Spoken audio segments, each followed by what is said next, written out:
This Family Life News podcast is made possible by the support of listeners like you.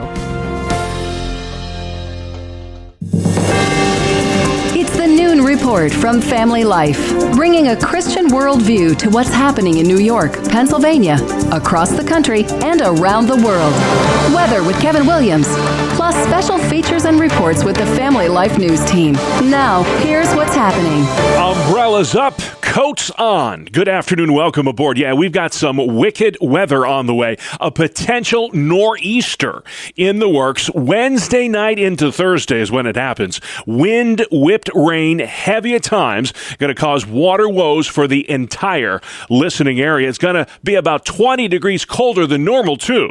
Daytime highs not much better than 50 degrees come Thursday. Meantime, out on the plains, it's more of the same. Rinse, recycle, repeat when it comes to those horrific tornadoes. More than 100 tornadoes have torn apart that part of the country the past 5 days. Reporter Kathy Park has the latest from hard-hit London, Kentucky. Yeah, we've been stuck with this relentless pattern of extreme weather, and unfortunately, portions of Kentucky are back in the bullseye again. Here in London, the damage literally stretches for miles. 40 million Americans in the South and Midwest under the gun again today. This Kentucky mom has lived through 2 twisters the past 2 days. It's tough. I'm just thankful to be alive. Meantime, the mayor of St. Louis admits sirens were not working properly before a deadly EF3 twister last Friday. In those minutes between the warning and the time that we were experiencing a massive weather event, there was a failure, a human failure to get the sirens up and running, to let the community know that there was a massive weather event hitting our community. Mayor Kara Spencer, that twister killed 5 in the St. Louis area. President Trump trying to whip up votes today for his so-called big, beautiful spending bill. He's making a direct appeal to Congress. The president courting lawmakers on Capitol Hill who may be on the fence about the budget blueprint. Texas Republican Brian Babin. He's a deal maker, and we're looking forward to get this thing passed. The House hopes to vote before the holiday weekend on the president's spending priorities when it comes to the border, tax cuts, and the military. The commander-in-chief says talks to wind down the Russia-Ukraine war will begin immediately. Former CBS News Moscow bureau chief Beth Noble. If these ceasefire negotiations really happen, it would be the furthest that a peace process for Ukraine has progressed in the more than 3 years since the war started. The president spoke for more than 2 hours yesterday with Russian ruler Vladimir Putin. He also spoke with Ukraine's head of state, Volodymyr Zelensky. And I think some progress has been made. It's a terrible situation going on over there. Trump says 5,000 people a week are being killed in the war. Pope Leo has offered the Vatican to play host to ceasefire talks. The U.S. attorney for the state of New Jersey is charging a sitting congresswoman with assault. Those charges could land New Jersey Democrat LaMonica McIver behind bars. She's been seen on video shoving an ICE agent during a protest at a detention facility in Newark. Madeline Rivera has the latest at Fox News. All of this reverberating on Capitol Hill, where Democrats say the charges are an attempt by the Trump administration to intimidate Congress. The House Judiciary Committee has a hearing today on ICE operations. The arrest of Congresswoman McIver marks the first time the Trump White House has criminally charged a sitting lawmaker during the president's second term. Former President Joe Biden's recent health scare has got a lot of people talking about prostate cancer. Delaware Democrat and Biden friend Chris Coons. He'll get through this. He'll fight. But this is hard. Fox News medical analyst Dr. Mark Siegel says more than 300,000 cases of prostate cancer are diagnosed every year in this country. It is the second deadliest form of cancer there is for men. Screening is so important. We have AI, we have personalized medicine, we have the PSA, we have the prostate exam. Everyone out there, get tested. Get tested if you're a male over the age of 45. Over the weekend, the ex-president was diagnosed with stage 4 prostate cancer that has metastasized into his bones. A fourth inmate from the group of 10 who escaped from a New Orleans jail last week has now been captured. That 21-year-old was doing time for murder. Louisiana State Police Colonel Robert Hodges. We hope in the coming days, if not the coming hours, that we have them all apprehended, but we need the public's help. 6 others remain at large in the state's biggest ever jailbreak. Reporter Nate Foy. And these are some dangerous folks. You have 200 law enforcement officers all looking for these guys. They're charged with murder, assault, and they broke out of the jail by digging a hole in the wall behind a cell toilet. Officials believe the inmates had help from the inside. They were on the run for more than 7 hours before anybody knew they were gone. President Trump has signed the Take It Down Act. It makes it a federal crime to publish or threaten to publish non-consensual, intimate images, including AI-created deepfakes.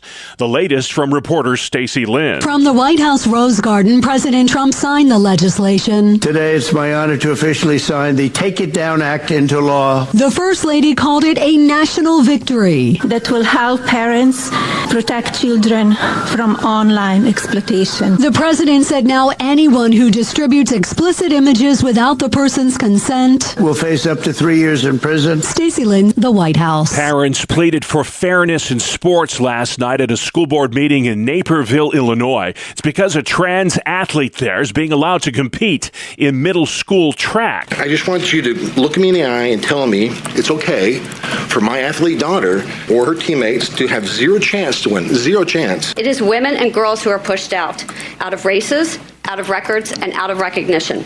This is not progress. This is a huge step backward. A lawsuit's been filed against that school district alleging it has violated federal law by allowing a biological boy to compete against girls in middle school sports. And people living near golf courses have a higher risk of Parkinson's disease. A study in the Journal of the American Medical Association finds if you live within a mile of a golf course, you have a 126% higher risk of getting Parkinson's than those who live at least 6 miles away. Researchers think it has to do with the use of pesticides on golf courses. Still to come on the Noon Report, the vote is on in New York and Pennsylvania. Nursing home strike and gearing up for Glassfest. Good afternoon. I'm Kevin Williams. Cool will rule again today, but at least today is dry. The same cannot be said for the days to come. Forecast details are up in 10. All right, Kevin, we'll check back then. It is primary day today in Pennsylvania, school budget day in New York. Those polls are open till 8 tonight. In the Keystone State, you should check with your local school district for voting times and places in the Empire State. In New York, voters are deciding the makeup of their local school board as well as their local school spending plan. In Pennsylvania, voters are picking candidates for the general election in the fall. There's legislation in the works in the Pennsylvania House that would change the way primaries are done. Family Life's Brian Query has the latest. For 88 years, Pennsylvania has had closed primary elections, meaning only registered Republicans and Democrats can vote, and they can only vote for people in their own party. This means independents and third-party voters do not have a say in their options for the November election. Proposed Pennsylvania House Bill 280 would still have Republicans and Democrats vote for their own parties, but would allow non-affiliated voters to pick which primary to cast a vote for, a policy that 40 states currently follow. Brian Query, Family Life News. Hundreds of nursing home workers across western New York went on strike today at 5 convalescent facilities in the Buffalo area. They're demanding better wages, benefits, and working conditions. Union leader Tracy Finch says the job action was unavoidable. It's been nerve-wracking. Not sure what's going to happen, how things are going to go.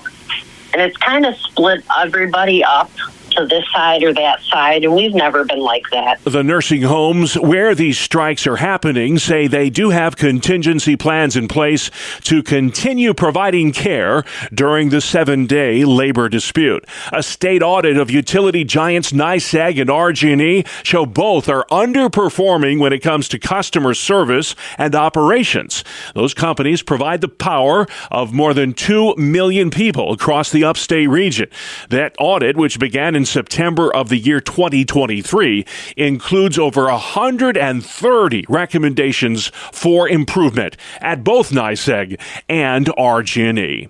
A rally happened yesterday in Orleans County, New York, in support of more than a dozen migrant farm workers detained by federal immigration agents. Rally organizer Geronimo Pinto tells Wham! News. They were, just regular people like you and I trying to provide for their families. And, regardless, I think everybody has the right, to do that, to fight for their families, to survive. ICE agents confirm all 14 workers are migrants from Mexico and Guatemala. 3 of the 14 are immigration fugitives who've been ordered removed from these United States. Major crash Monday afternoon involving a semi-truck hauling a mobile home in the town of Prattsburg, New York. That's in northern Steuben County. Happened just before 1 p.m. near the Prattsburg Central School. The driver of the big rig lost control of his brakes coming down a hill. That is never a good thing. He wound up jumping out of the truck, which then went off the road, rolled over, taking down several power lines. The mobile home then broke apart, leaving debris scattered everywhere there in Prattsburg, New York. A child critically injured late Monday after getting trapped beneath a car in Niagara County, New York. Details on that from Family Life's Dee Haley. Niagara County Sheriff's deputies responded to a 911 call for a child trapped under a vehicle around 5 p.m. yesterday. The motor vehicle incident occurred in the driveway of a home on Ellicott Road in the town of Heartland. Deputies, along with various EMS, law enforcement, and community members, worked to extricate the child from underneath the vehicle. Mercy Flight was on scene and transported the child to Oshai Children's Hospital, where the child was listed in critical condition last night. The incident is believed to be accidental. Dee Haley, Family Life News. A York County, Pennsylvania high school is offering a free motorcycle safety training course to its students. Northeastern High in the town of Manchester is the first school district in the country to offer such a course. We launched this program 2 years ago because we recognized a growing need.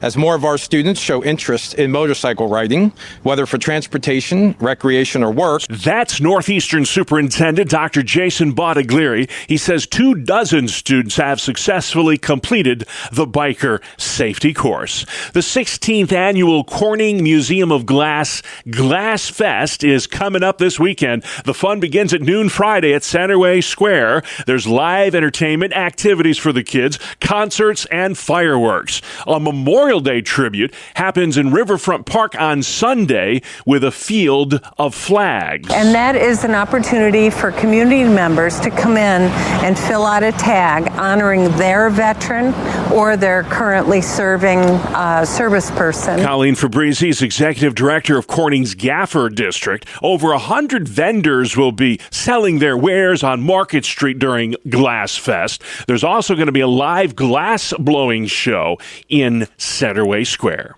Sports next. It's the 2-minute drill on the Family Life Noon Report. Good afternoon, I'm Randy Snavely. Bob, the Red Sox scored early and held on to beat the Mets 3-1. Alex Bregman and Trevor Story drove in runs in the first inning, and Boston's pitching made them stand up. The Amazons have now lost back-to-back games. Out in Denver, the Phillies clubbed the Rockies 9-3. Trey Turner, Bryce Harper, Alex Bohm, and Edmundo Sosa all drove in a pair of runs. And Kyle Schwarber hit a monster home run, 466 feet. It was his 300th career long ball. Phillies have won 4 straight. In Pittsburgh, the Pirates got blown out by the Reds 7-1. Mitch Keller got saddled with the tough luck loss.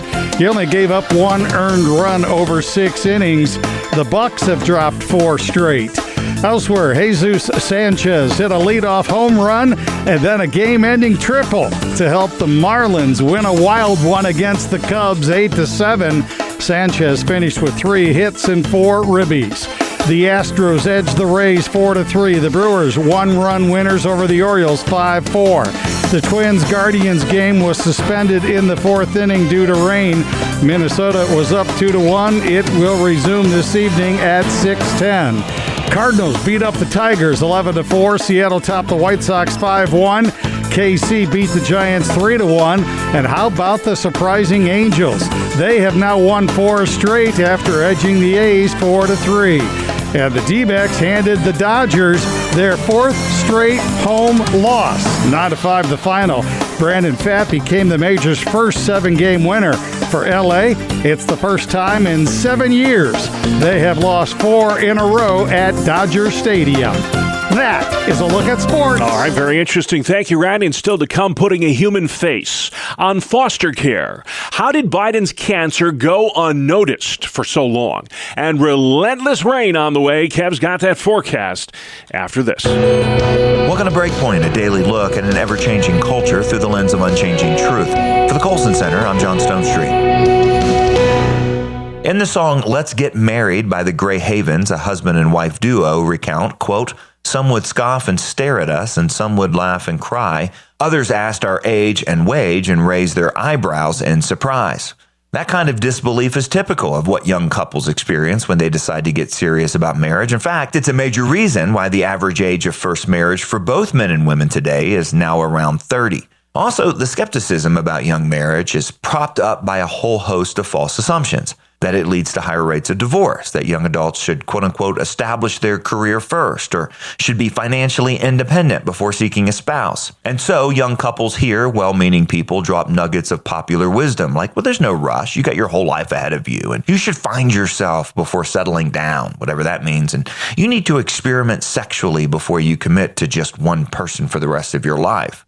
However, that advice is not only misguided, it's just flat wrong. Writing at the Institute for Family Studies, Kaysen Stevenson recently pointed out that while teenage marriages do carry a higher risk of ending in divorce, marriages from the age of 20 onward do not. In fact, research from the National Marriage Project at the University of Virginia showed, and I quote, "There's no significant difference in reported marital satisfaction or divorce rates between earlier marriages, those between the ages of 20 and 24, and later marriages, those after the age of 25. And by several important measures, earlier marriages actually have an advantage over those begun in their late 20s and beyond." Stevenson pointed to a study that found spouses who married earlier reported higher rates of sexual satisfaction than any other marital age group. He suggested this could have something to do with the fact that such couples were single for less time, and so were less likely to engage in casual hookups, which we know reduce marital satisfaction. And early marriage also appears to have long-term financial benefits. For example, married men earn more than single men. Even when controlling for household size, education, and other factors, married men have 40% more household income than their unmarried peers and are half as likely to live in poverty.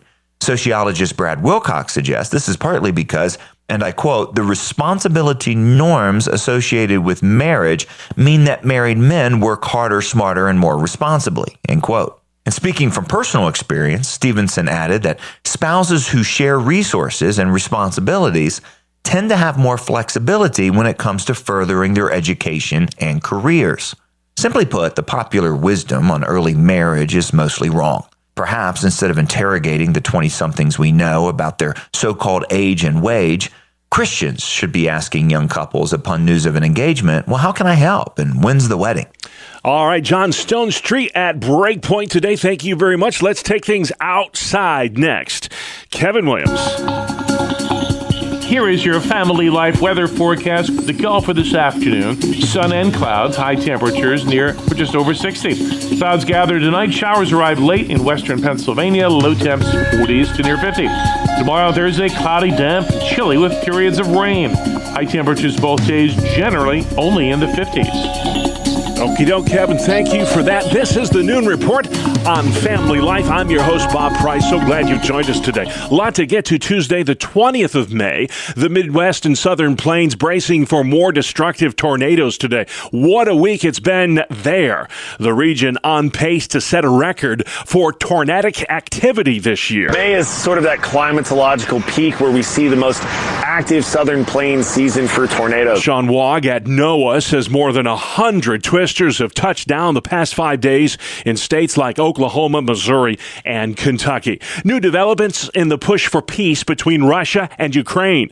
The two sides have agreed to start talking, at least, after an hours-long phone call yesterday with President Trump. He spoke to both the presidents of Russia and Ukraine. Actually, we had a good talk, and I think that progress is being made. The president floated the idea of peace talks happening at the Vatican and involving Pope Leo, the first American pope.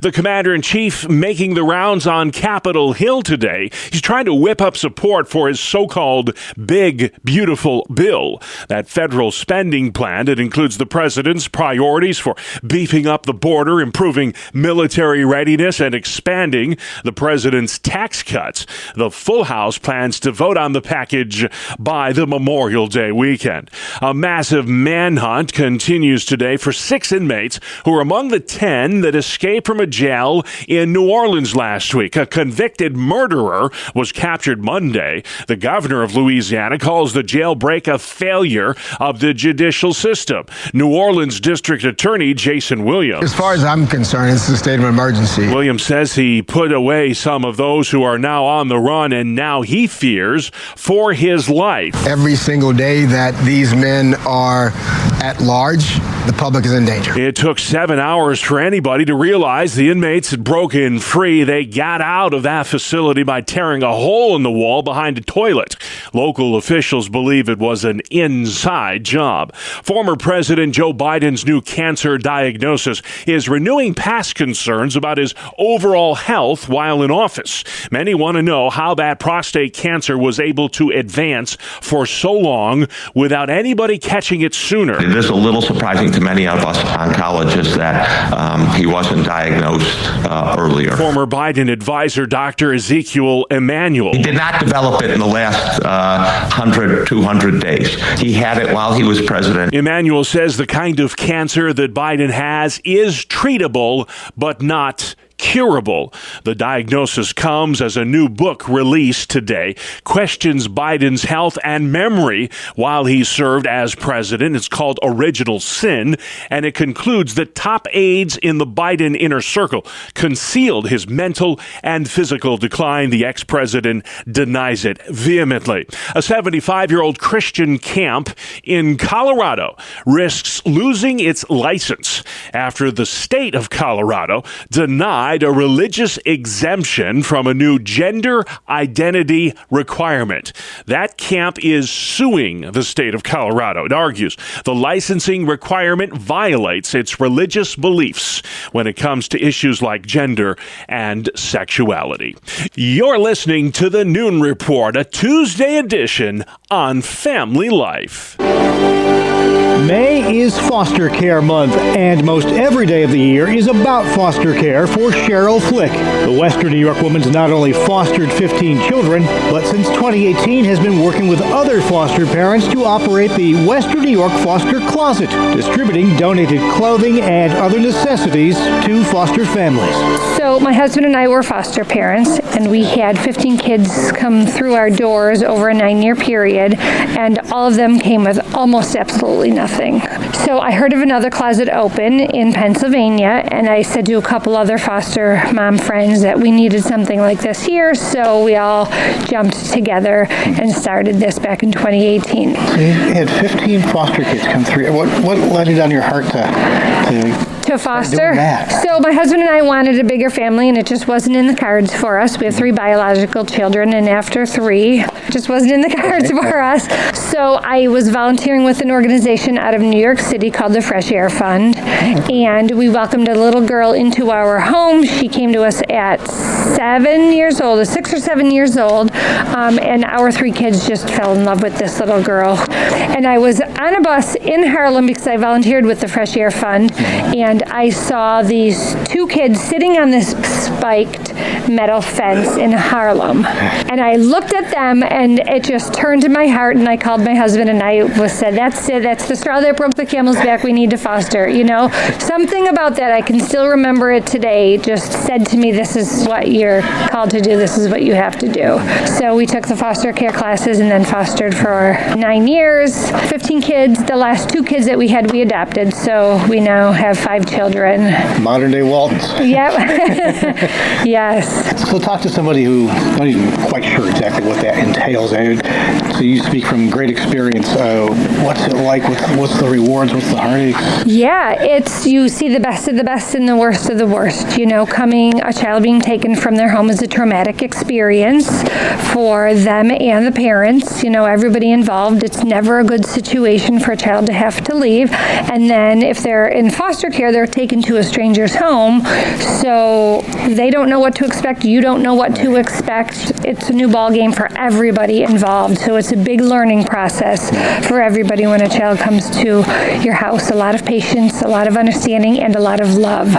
And what have you seen since you opened this to help out? I mean, anybody who's reared children, either foster or otherwise, knows how expensive it is. Right. It's daunting. So well, this must be really helpful. Yeah, that's a big part of the reason we started, because everybody who volunteers for the closet fosters or did at one point, so they knew the financial strain that it could be placed on a family. Our 2 kids showed up December 31st, a week after Christmas, so we had Christmas with our own 3 children, and then 2 school-aged children showed up with nothing that they could wear to school.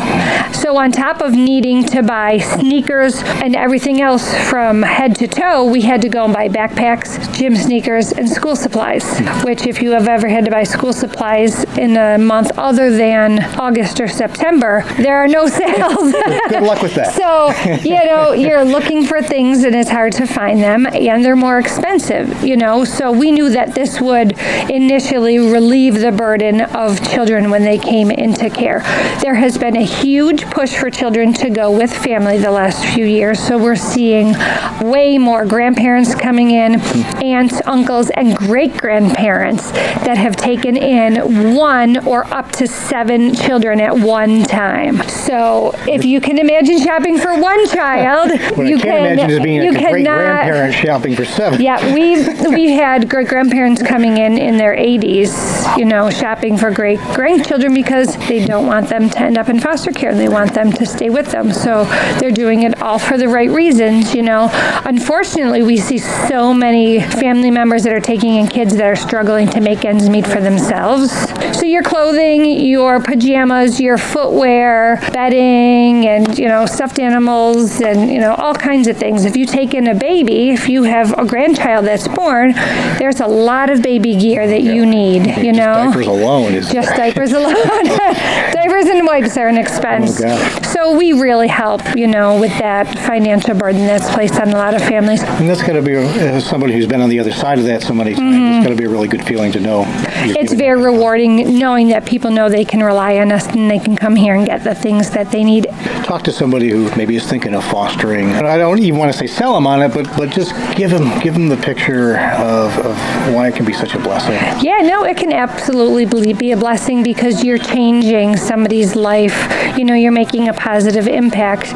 And I hear constantly, I could never foster because I would have to give the children up and send them back home. And that happens all the time. And my husband and I experienced it, where you fall in love with children and then they leave your house and you're home crying for days or weeks or months or years.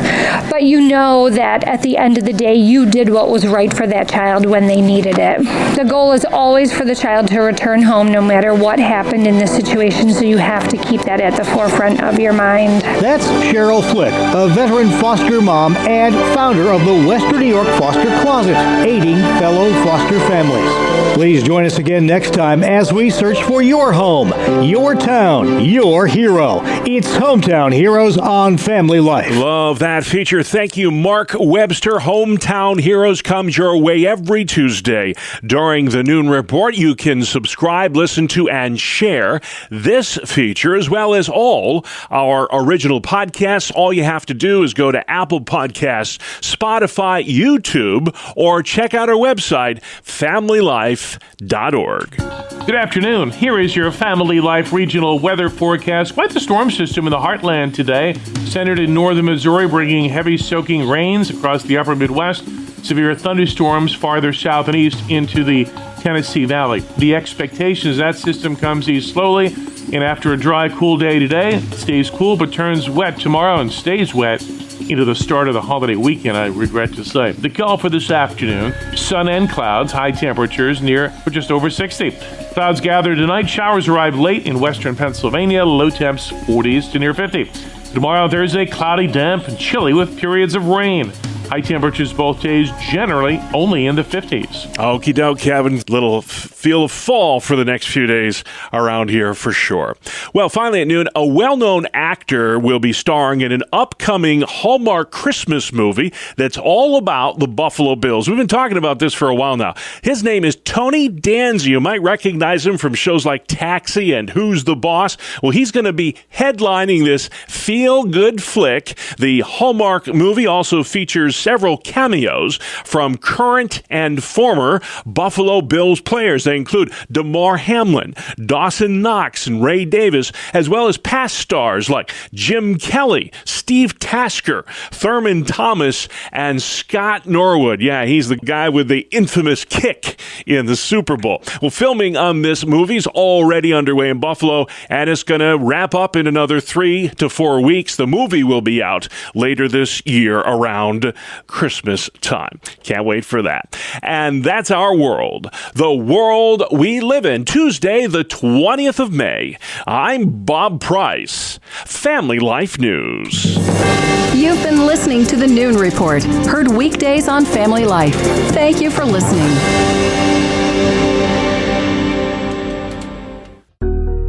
Thank you for listening to this Family Life News podcast. If you've been encouraged by what you've heard, please share it with others and click the subscribe button to automatically receive future episodes.